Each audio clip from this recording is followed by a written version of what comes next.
2026ના વર્ષમાં નિષ્ણાતો અને બદલાતી જીવનશૈલી મુજબ સ્વાસ્થ્ય જાળવવા માટેની કેટલીક અગત્યની ટિપ્સ નીચે મુજબ છે. આ વર્ષે માત્ર શારીરિક જ નહીં પરંતુ માનસિક અને પાચનતંત્ર પર વધુ ધ્યાન આપવામાં આવી રહ્યું છે. માનસિક અને ચેતાતંત્રનું સ્વાસ્થ્ય 2026માં નર્વસ સિસ્ટમ સ્લોવિટી એક નવો ટ્રેન્ડ છે. Breath work. દિવસમાં 5-10 મિનિટ ઊંડા શ્વાસ લેવાની પ્રેક્ટિસ કરો. તે તમારા સ્ટ્રેસ લેવલને તાત્કાલિક ઘટાડે છે. Digital detox. ટેકનોલોજીના વ્યસનથી બચવા માટે રાત્રે સૂતા પહેલાં 1 કલાક મોબાઈલથી દૂર રહો. પોઝ લેવાની આદત. કોઈ પણ મુશ્કેલ પરિસ્થિતિમાં તરત પ્રતિક્રિયા આપવાને બદલે થોડી સેકન્ડ થોભો જે તમારા મનમાં શાંત રાખશે. પાચનતંત્ર અને આહાર. પાચનતંત્રને બીજું મગજ માનવામાં આવે છે. ગટ સોલ કનેક્શન. પ્રોબાયોટિક્સ. દહીં, છાશ અને ફાઇબરયુક્ત ખોરાક લો. કેન્સર વિરોધી. મસાલા. રસોડામાં રહેલા હળદર, લસણ, આદુ અને તજ જેવા મસાલાનો ઉપયોગ વધારો, જે રોગપ્રતિકારક શક્તિ ઘટાડે છે. સવારે ખાલી પેટ પાણી. હૂંફાળું પાણી પીવાથી શરીરના વિષાક્ત પદાર્થો દૂર થાય છે અને ચરબી ઓગળવામાં મદદ મળે છે. શારીરિક સક્રિયતા. નાના સંકલ્પો. જિમના મોટા લક્ષ્યોને બદલે રોજ 20-30 મિનિટ ચાલવું અથવા યોગ જેવી સરળ આદતો કેળવો. પ્રકૃતિ સાથે જોડાણ.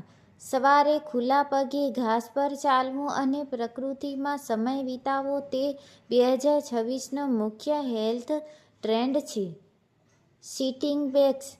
જો તમે લાંબો સમય બેસીને કામ કરો છો તો દર કલાકે 5 મિનિટ ઊભા થઈને સ્ટ્રેચિંગ કરો.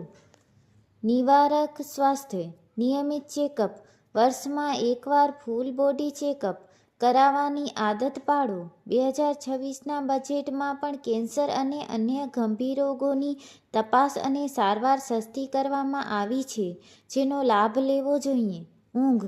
7-8 કલાકની ઊંઘ. પૂરતી ઊંઘ માત્ર આરામ નથી પણ શરીરના કોષોના રિપેરિંગ માટે અનિવાર્ય છે. 2026માં ઊંઘને એક પવિત્ર ક્રિયા તરીકે જોવામાં આવે છે. ખાસ નોંધ: જો તમને લાંબા સમયથી કોઈ તકલીફ હોય તો ઘરગથ્થુ ઉપચારને બદલે નિષ્ણાત ડૉક્ટરની સલાહ લેવી હિતાવહ છે. ચોક્કસ 2026માં આધુનિક જીવનશૈલીને ધ્યાનમાં રાખીને કેટલીક વધુ ઊંડાણપૂર્વકની હેલ્થ ટિપ્સ નીચે મુજબ છે. Hormonal health. આ વર્ષે લોકો પોતાના હોર્મોન્સ પ્રત્યે વધુ જાગૃત થયા છે. Circadian rhythm. સવારે ઉઠ્યાની 15 મિનિટમાં કુદરતી સૂર્યપ્રકાશ મેળવો. આ તમારા મેલાટોનિન અને કોર્ટિસોલ હોર્મોનને સંતુલિત કરે છે, જેનાથી ઊંઘ અને મૂડ સુધરે છે. સુગર સ્પાઇક્સ ટાળો. ભોજનમાં પહેલા શાકભાજી, પછી પ્રોટીન અને છેલ્લે કાર્બોહાઈડ્રેટ ખાવાની આદત પાડો. આનાથી બ્લડ શુગર અચાનક વધતું નથી. હાઇડ્રેશન અને પીણાં. માત્ર પાણી પીવું પૂરતું નથી, તે કેવી રીતે પીવું તે પણ મહત્વનું છે. ઇલેક્ટ્રોલાઇટ્સ. જો તમે વધુ પડતો પરસેવો પાડો છો અથવા વર્કઆઉટ કરો છો તો સાદા પાણીમાં ચપટી સિંગાલુણ, મીઠું અને લીંબુ નાખીને પીવો. Herbal tea. 2026માં ગ્રીન ટીના બદલે તુલસી, આદુ અથવા ફુદીનાની તાજી હર્બલ ટીનો ક્રેઝ વધ્યો છે જે એન્ટીઑક્સિડન્ટથી ભરપૂર છે. માનસિક ઉર્જા. મોનોટાસ્કિંગ. એક સાથે અનેક કામ કરવાથી મગજ જલ્દી થાકી જાય છે. એક સમયે એક જ કામ પર ધ્યાન કેન્દ્રિત કરવાથી માનસિક શાંતિ વધે છે. Dopamine fasting. અઠવાડિયામાં એક દિવસ સોશિયલ મીડિયા અને ઇન્ટરનેટથી સંપૂર્ણ વિરામ લો. આનાથી મગજ રીસેટ થાય છે અને ક્રિએટિવિટી વધે છે. મોસમી આહાર. આયુર્વેદ અને આધુનિક વિજ્ઞાન બંને 2026માં લોકલ અને સિઝનલ પર ભાર મૂકે છે.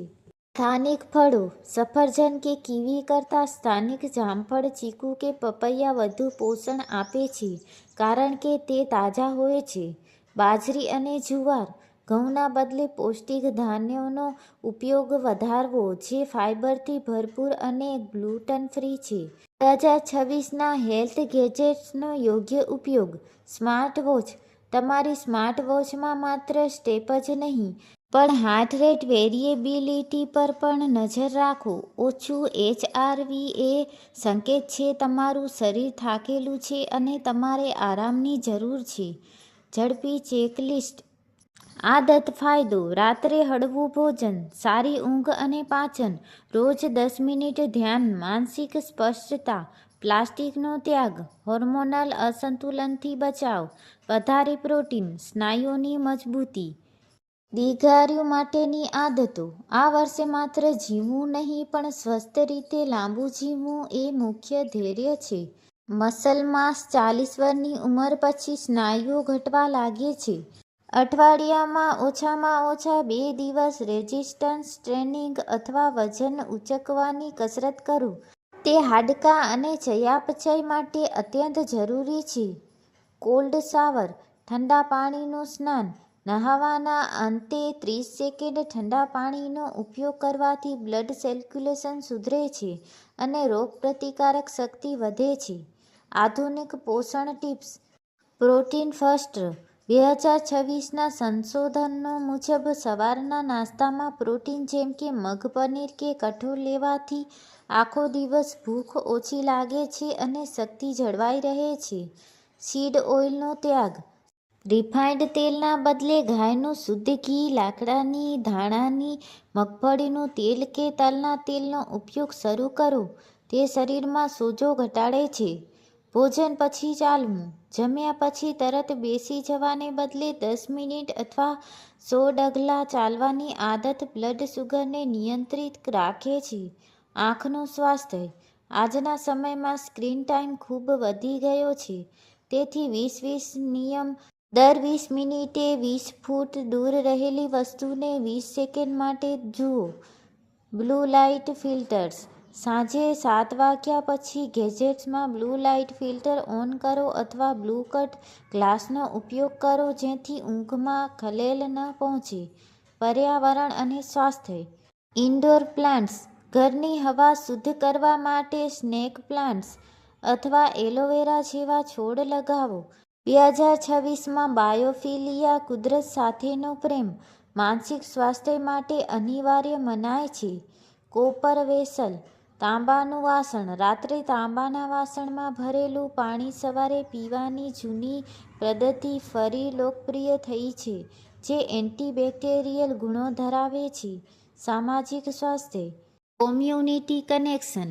એકલતા એ સ્વાસ્થ્ય માટે ધૂમ્રપાન જેટલી જ હાનિકારક છે.